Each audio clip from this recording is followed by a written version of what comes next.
Elle dit, la gloire est bannie d'Israël, car l'âge de Dieu est prise. 1 Samuel 4, 22. Lorsque Salomon eut achevé de prier, le feu descendit du ciel et consuma l'holocauste et les sacrifices, et la gloire de l'Éternel remplit la maison. 2 Chroniques 7, 1. Ces paroles nous sont données pour notre sainte convocation. Cela signifie que le Seigneur veut nous enseigner, nous diriger en tant que collaborateurs et compagnons de Dieu pour travailler avec lui, en vue de ramener sa gloire au milieu de son peuple. Nous avons été amenés à comprendre comment les conditions actuelles parmi le peuple de Dieu dans le monde sont la raison pour laquelle la gloire de Dieu s'est retirée du milieu des siens. À cause de la négligence, le péché s'est introduit de tous côtés dans la maison de Dieu. À l'époque où vivait Anne, la parole de Dieu devint rare et les visions n'étaient pas fréquentes. En ce temps-là, le Seigneur lui-même avait été privé, sa gloire et ses droits lui ayant été dérobés par ses propres serviteurs. La portion qui devait revenir à Dieu avait été volée par les fils du sacrificateur Élie, ainsi que par leurs serviteurs. Alors que les Israélites venaient pour offrir leur sacrifice au Seigneur dans la maison de Dieu, les serviteurs des fils du sacrificateur Élie venaient avec leurs fourchettes à 3 dents pour s'emparer pour eux-mêmes de ces portions. Ainsi, ces portions qui étaient destinées à Dieu furent volées par les serviteurs des fils d'Élie pour leurs propres besoins, pour leur propre satisfaction.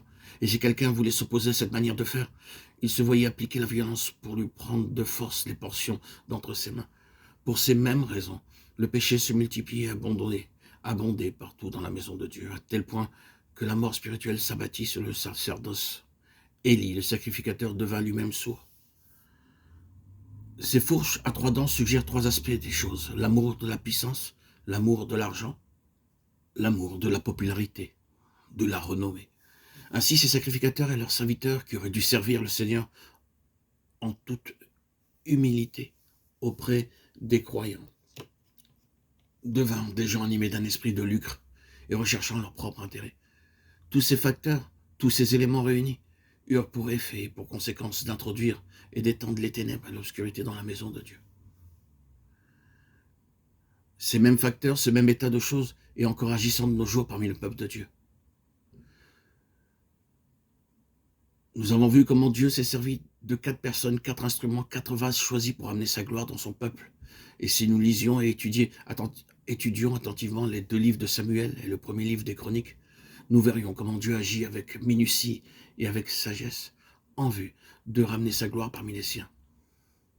C'est en agissant ainsi avec nous pour notre éducation que le Seigneur nous amène à être ses collaborateurs, ses compagnons, ses amis, ses associés. C'est là un privilège qui n'est pas donné aux anges. Même s'il y a beaucoup d'anges, un grand nombre d'anges puissants et rayonnants, ce n'est pas leur privilège. Ces anges, en tant que serviteurs de Dieu, entendent continuellement la voix de Dieu et obéissent à sa parole. Cependant, nulle part dans la parole de Dieu, ils ne sont appelés les compagnons, les collaborateurs de Dieu.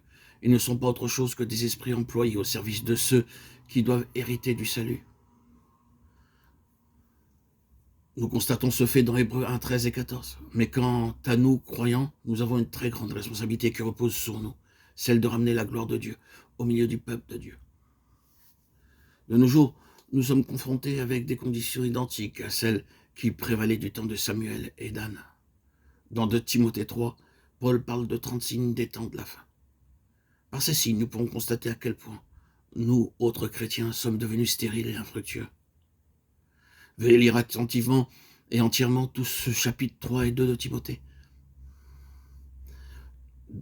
Nous y trouvons une trentaine de signes qui caractérisent l'état spirituel du peuple de Dieu au temps de la fin.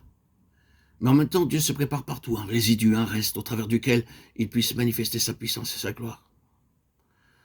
Aussi, dans le but de se servir de nous introduire dans sa collaboration pour amener sa gloire parmi son peuple.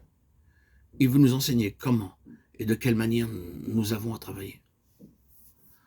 Lorsque nous acceptons le Seigneur Jésus-Christ comme notre sauveur personnel, nous entrons par là même dans une compagnie avec le Seigneur, une association, une collaboration. Et par cette union avec Dieu, nous devenons ses collaborateurs pour exercer son ministère sur la terre. C'est un compagnonnage spirituel avec Dieu. Nous venons à lui comme des haillons souillés impurs, mais nous devenons par le salut ses collaborateurs dans cette vocation céleste. Nous devenons ainsi ses compagnons en recevant sa vie céleste. Et cette vie doit atteindre en nous sa plénitude. pour que nous soyons ses véritables collaborateurs.